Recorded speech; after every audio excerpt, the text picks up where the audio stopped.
Well, it actually started in March of 2024. That's when Alaskans found out that a tree from the Tongass National Forest would be highlighted in the nation's capital as the people's tree. Now, this is not the first time that a tree from Alaska has been chosen. Back in 2015, the capital Christmas tree came from the Tongass National Forest.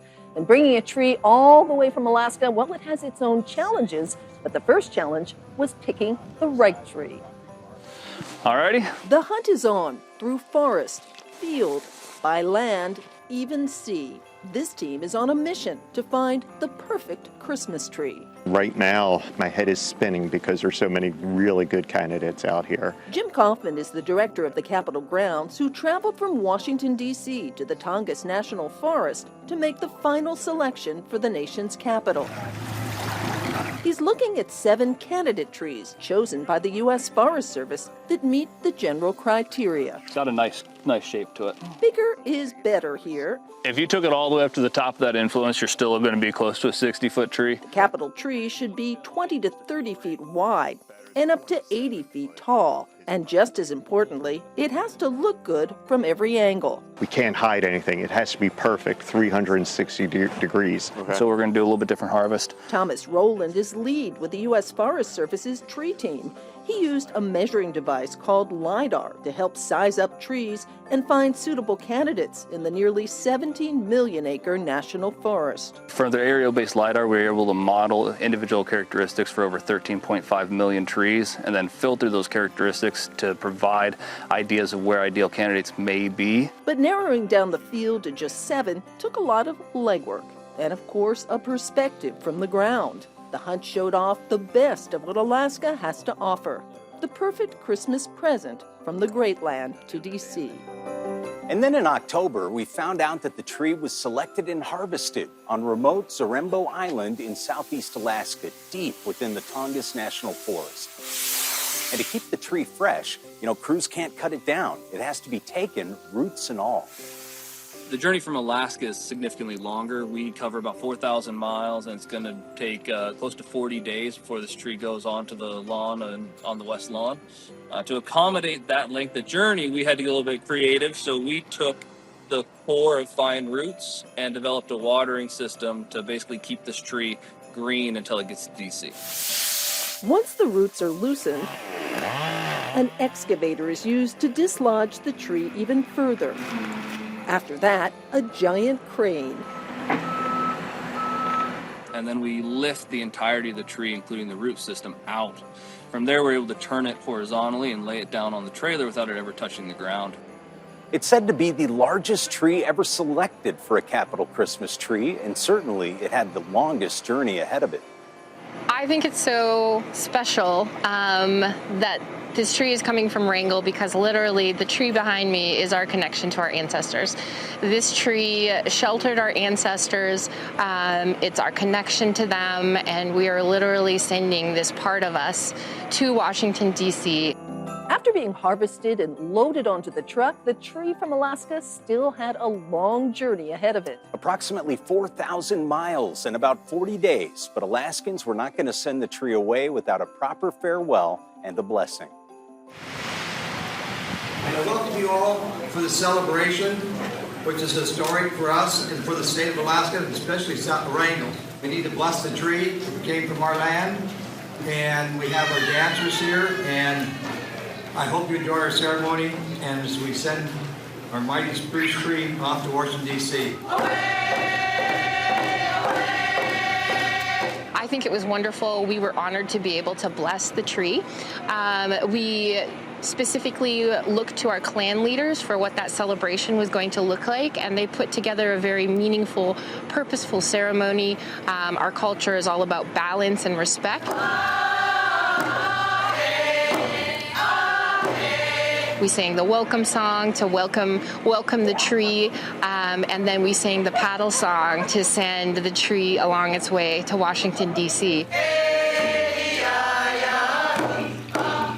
We were very honored to do the celebration in a format that we would usually do with putting down the bearskin to soften its fall, the eagle down, the fire dish to send it along its way.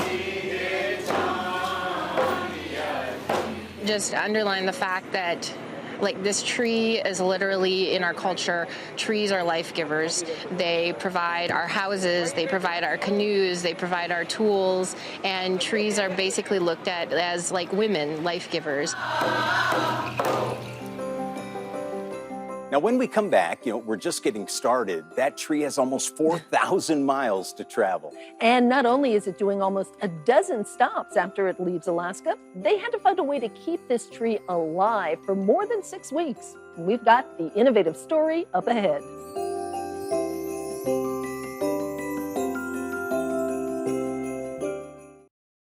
When we started the process of being that primary partner, we did not know where the next tree was coming from. So it was a little bit of a surprise when we found out it was coming from Alaska. But at the same time, we were like, you know what? If nothing else, every tree after this is going to be easier.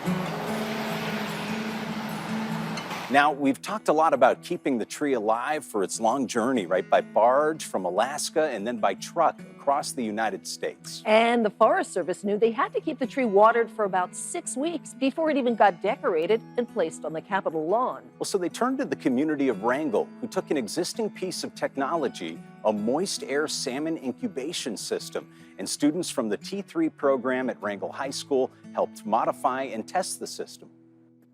T3 is an after-school program based out of UAF. We mostly serve rural Alaska students. We have 15 communities that we represent from around the state. And we spend a lot of our time doing after-school tech programs. So 3D printing, computer coding, drone flying, things like that.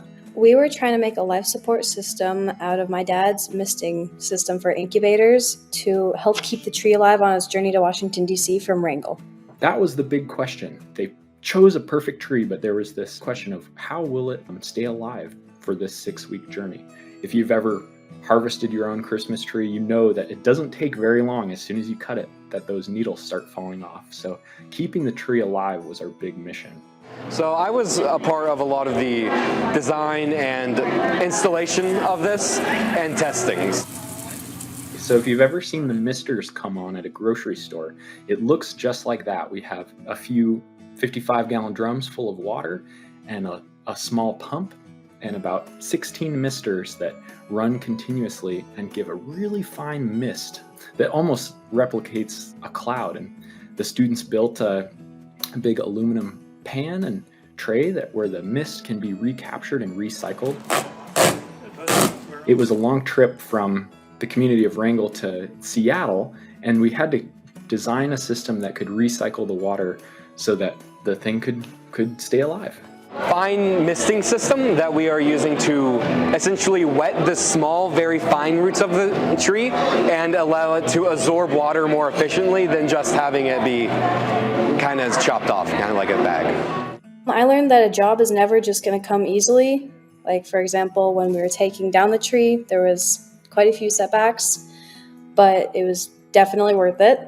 But it's not going to come easy. Yeah, I feel a deep investment in it. We spent hours doing test trees and things like that, building out a system and seeing if it would work. But now that's on, it's very hopeful feeling. Yeah. It was a lot of fun. I'm sort of relieved. I'm glad it happened. It was very nerve-wracking trying to see if the new system would work on the Christmas tree. We did do a test system, but it was still a little bit nerve-wracking. But it was a lot of fun. Mission accomplished. For some of the folks who had worked at the Capitol for 40 years had said that this was the best tree that they'd ever seen. And they were really impressed because it was the tree that had traveled the furthest from Alaska. It's a once-in-a-lifetime opportunity. Now, before we jump into the rest of the journey, I think we need to pause and just check out how big an 80-foot tree is. It's kind of a tough concept to picture, but this might help. This is just after they wrap the tree and put it in the protective box. And you can see the truck coming out of the garage, and it just seems endless. Now, we're going to talk about the men who drove that tree across the country here in just a few minutes, but seeing this just makes me respect them all the more. I mean, how do you turn a corner in that thing, right? Well, that's obviously very, very carefully. Being a child of the Tongass, I was actually born here in Ketchikan. The Tongass is very special to me, and I know how extraordinary and how beautiful these trees are. And so when it came time for Alaska's National Forest to host again, I said, it's gonna be the Tongass. And here we are.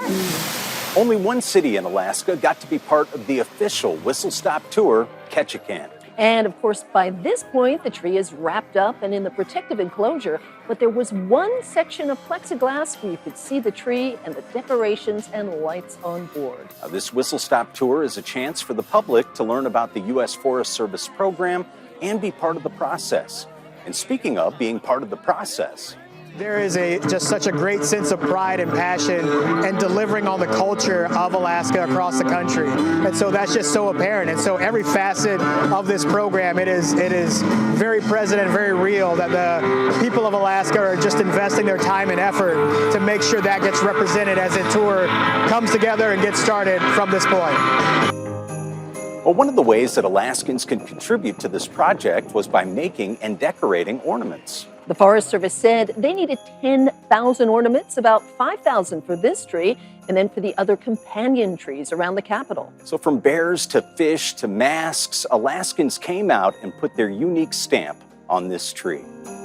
Well, now the tree has been picked out, harvested, and a really cool watering system put in place. Alaskans have been providing decorations, and Ketchikan and Wrangell got to do a big send-off for the tree. But now the question is, at the end of the journey, who will light the Capitol Christmas tree? Senator Lisa Murkowski's office held an essay contest to choose, and our own Georgina Fernandez headed down to the Kenai to speak to the student who wrote those wonderful words. Alaska's Christmas tree. It's those words. This amazing Christmas tree is from my home state, Alaska. Written by 9-year-old Rose Burke that illustrates her home. The tree, and then I wrote about some of the scenery, and then the different animals. Words that are now taking her to D.C. I feel happy. After her essay landed her the role of lighting up the U.S. Capitol Christmas tree next month. I was excited. After it was chosen as the winner of Senator Lisa Murkowski's 2024 U.S. Capitol Christmas Tree Essay Contest. Oh, I was so proud of her. She did a good job. A lot of her writing is teasing her big brothers, her sisters. She'll write kind of essays to make fun of them or whatever sometimes. So it was nice to see her doing a positive essay. This essay having a different tactic. She did a great job of just capsulizing what it is to be in Alaska and how we fit into the big picture with the United States. As Rose highlights the beauty of Alaska. Known for its wild forests, gorgeous mountains, and beautiful glaciers.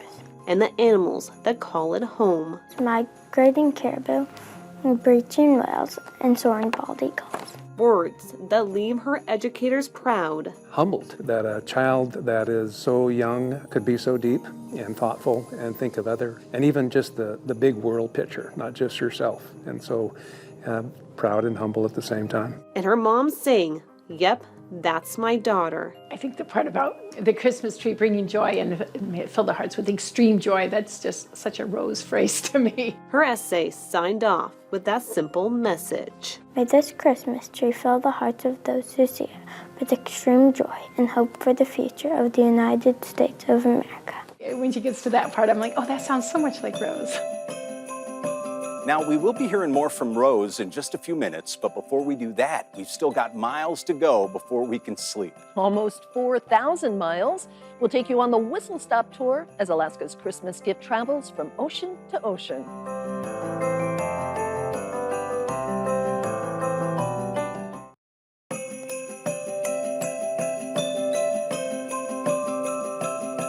It took a lot of people to get this tree to D.C., from Forest Service to members of Congress. But there were two special people that we met along the way that made this look easy.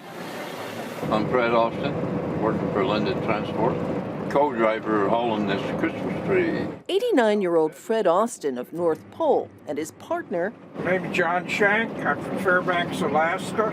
Have more than 150 years of driving experience between them.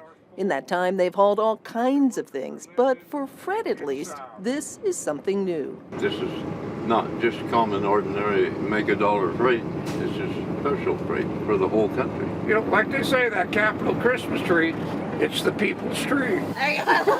The Linden Transport drivers are responsible for getting the tree safely to Washington, D.C., making stops for the public to see it and enjoy along the way. I'm really proud of doing for the kids and everybody else.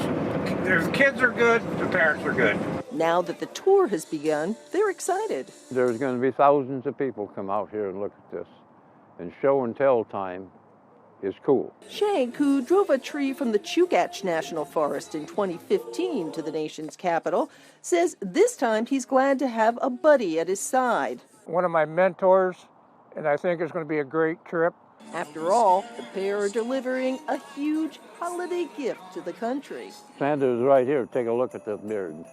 More than 10 million miles between them. I can't even imagine. No, and it turns out Fred has a bit of a fan club, and this was not the only time that someone came out just to see Fred. We're going to hear from another fan here in just a few minutes. Well, Fred and John are officially on the road, so let's take a look at some of the cities they're visiting with Alaska's Capitol Christmas tree. Yeah, almost a dozen official stops, and a few that weren't on the list allow the tree to visit various towns and cities across the nation. Renton, Washington is one of those towns not officially on the list, but when the tree comes to town, you got to check it out. It really is a great way to start off the holiday season. The rain is held off, so we've got a beautiful night. Everybody's, in their warm clothes, drinking hot cocoa, and just enjoying the festivities. As a way to say goodbye to Alaska and hello to the lower 48, Renton gave a nice greeting, and hundreds of people came out to get a close-up look at the tree. As you can see, they decorated one section so it shines bright on that journey. It was bright and sunny in Baker, Oregon when the tree came through. They took a chance to clean the windows and talk about the tree and also sign the banner. That's going to be a consistent theme throughout this tour. In Pocatello, Idaho, the Capitol Christmas tree's arrival coincided with the annual Veterans Day Parade. Crowds came out to celebrate those who serve. Grab a pen and sign your name on there. And add their names and well wishes to a giant banner on the truck that holds the Capitol Christmas tree. The traveling tree has a way of bringing people together at every stop. In Murray, Utah, families posed in front of the truck, and in Grand Junction, Colorado, the celebration continued, this time with a different holiday theme. I think the tree is something that everybody can just come together around, and that's what we've seen as we've been coming to these communities. It's folks from all walks of life coming out to visit and see this thing and just kind of start getting in that holiday season mood. In Loveland, Colorado, the tree was escorted through the Johnson Tunnel right next to the Eisenhower Tunnel there, and a crowd had already gathered as they parked the big rig. I think we should take another look at that map. We are just about halfway to D.C. And when the Capitol Christmas tree is driven across the country, it gets a police escort wherever it goes. Now, here are the state troopers in Nebraska as the tree moved through Lincoln and on to Omaha. In Omaha, Nebraska, the tree arrived on a rainy night. When decorated with thousands of lights and ornaments. Fortunately, the weather didn't stop the crowds. We just visited Alaska this past summer, and now we're here to visit this beautiful tree. From coming out. I'm really excited about the presence with the national parks. We don't have a lot of that here in Nebraska. The tree is a draw for sure, but one woman says she came to see the man behind the wheel. She knew Fred Austin when both lived in North Pole, Alaska. When I learned that he was driving this beautiful tree across the country, we had to come see him. And now that I'm here, it's a lot bigger than I thought it was going to be. There were sunnier skies in Altoona, Iowa. A good stop to do a little maintenance to make sure everyone can see. Santa was on hand, as well as his reindeer. And also this familiar guy. Wherever the tree goes, there are fans having fun, from Fort Wayne, Indiana, to Columbus, Ohio. It's an opportunity one woman says she couldn't miss. I think it's very cool that we're bringing a tree all the way from Alaska to Washington, D.C. And in Hagerstown, Maryland, the last official stop on the Whistle Stop tour, Merry Christmas! Santa made an appearance in what looks like a really cool red sleigh. And of course, the people checked out the tree that at this point was so close to arriving in D.C. I'm kind of exhausted right now, just seeing all of those towns. I can't even imagine what the people escorting the tree must have felt. Well, at this point in the journey, the tree was almost to Washington, D.C. The first stop was Joint Base Andrews in Maryland. From a quiet forest to one of the busiest military bases in the world, the Capitol Christmas tree journey represents more than just holiday cheer. It is a symbol of the dedication and the teamwork of people from many organizations and backgrounds coming together to achieve one goal. It was the final stopover before the tree was placed on the Capitol lawn. Now remember what it was like to harvest the tree. Getting it off the truck and in place also took a crane and a crowd of people. Next thing we knew, the tree was set up and ready for the official lighting ceremony. That's the big moment, and we have that next. And finally, after 6 weeks and 4,000 miles, Alaska's gift to the nation, the Capitol Christmas tree, is ready to be lit. There's an almost 60-year tradition of lighting the people's tree. Invited guests and officials joined Speaker of the House Mike Johnson to light the tree. And of course, there has to be a little pomp and circumstance. Ladies and gentlemen, the Honorable Mary Sattler Peltola, United States Representative from Alaska. Hello. In Yupik, we say Alusistak Jigiji, which means Merry Christmas to more than two people. It's wonderful to be here with you tonight. As I walked up, I saw the beautiful tribal regalia from Wrangell. It is so wonderful to have you here in Washington, D.C., representing Alaskans, representing the beautiful place where this tree came from. Thank you for sharing this beautiful gift with the nation. This tree, rooted in Alaska's majestic forest, stands as a symbol of hope and interconnectedness. Its roots remind us of its shared story, of its shared history. Its towering height encourages us to aim higher, and its lights represent the unyielding hope that guides us forward. Everybody here, if you haven't been, should have Alaska on your bucket list. We'd love to have you up to our great state. You certainly won't forget it. But even if you can't get up to Alaska during the winter, this great tree is a really good substitute to give you a sense of our majestic state.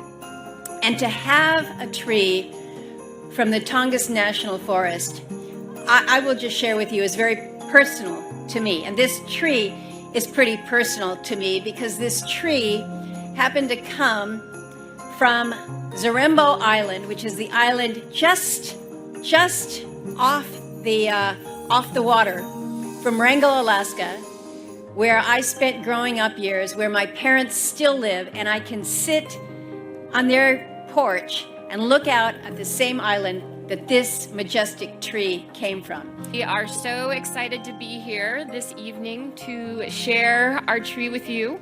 My English name is Esther Ashton Reese. My Tlingit name is Achsin. I will introduce myself in our language. Achsin yuchatuasak, chakna chatsiti, tagwidi ayachat ki kwanda chatsiti, kachari yatki chatsiti, dakdain tan, dashkhan chatsiti, chai hit dach chatsiti.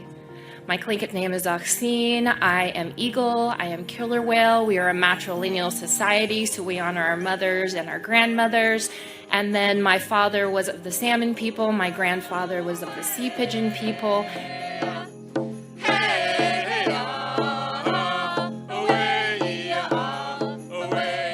Our Tlingit culture is about balance, reciprocity, and respect. Gunachish for allowing us to share a part of ourselves, bringing this balance, love, and respect to the nation's capital by sharing our life giver with you. Kutsachan tin yagatutlak, we are going to succeed with love. As we mentioned before, the honor of lighting the tree fell to Rose Burke, a Connection Homeschool Program student. Now, Rose's essay, Alaska's Christmas Tree, won Senator Lisa Murkowski's 2024 U.S. Capitol Christmas Tree Essay Contest. She said she hopes the tree will remind people of her beautiful home state. Here is Speaker of the House Mike Johnson to introduce her.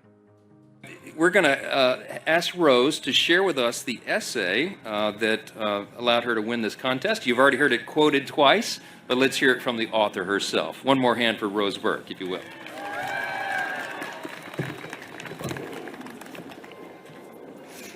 This amazing Christmas tree is from my home state, Alaska, Just like Alaska, it is big and beautiful. It is from Tongass National Forest in southeast Alaska. This tree represents all of Alaska. The state of Alaska is known for its wild forest, gorgeous mountains, and beautiful glaciers. People from all over our country come to see our wildlife: ferocious bears, massive moose, migrating caribou, breaching whales, and soaring bald eagles. People from all over our country come to our nation's capital, Washington, D.C. When they see this majestic Christmas tree, they will be reminded of our farthest north state. Though far away, we are united in love for our country. A Christmas tree brings joy to our hearts. May this Christmas tree fill the hearts of those who see it with extreme joy and hope for the future of the United States of America.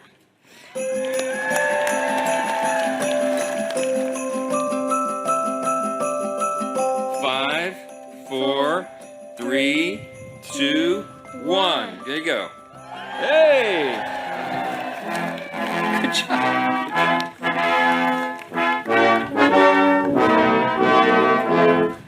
And there you have it, the Capitol Christmas tree.